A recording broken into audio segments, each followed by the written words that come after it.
Pulezidenti Museveni asinkanye abaatendekebwa mu mwoyo ggwanga nga bakulembeddwamu Commissioner Helen Seku era aguddewo n'ekitebe kyabwe mu butongole ku Hotel International Muyenga. Pulezidenti mu kwogerako gye bali alaze essanyu olw'eggwandiisizo lya mwoyo ggwanga okuba nga likuze nga n'abatendekebwa beeyongedde. So that's very good. 450,000 graduates.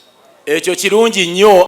And what I told Seku when she came, era omukulembeze kye yagamba Madamu Seku ngaze was that she should have contacts of all those people, because that is a very big force for mobilization. Yeebaziza Seku nti kuba we yakwatirawo ofiisi abaali baakatendekebwa mu mwoyo ggwanga baali 2,200 naye nga kati baweza 45. Pulezidenti abakuutidde okwekolamu ebibiina nga bwe kiri mu babodaboda n'ab'obutale basobole okubayamba. The social groups like the single mothers, ngabo bamama baffe abatalina basajja, the best way of supporting our population.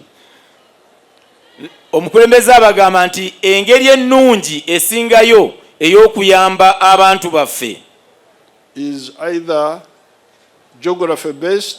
That's why we say PDM, parish. Ye minisita w'ensonga z'obwa Pulezidenti Miriba Balanda ayozaayozeza Pulezidenti olw'okusunsula olunaku olw'eggulo n'ategeeza nti wabadde buwanguzi bw'amaanyi eri obukulembeze bwe. We congratulate you, Your Excellency. The numbers did not just come for the function, but they came to appreciate your contribution in the transformation of the country. Ssaabawandiisi wa NRM Richard Todrong ayogedde ku Pulezidenti Museveni ng'omuwabuzi ow'enjawulo era omugumiikiriza mu nsonga zonna. We need leaders who are patriotic, committed and dynamic.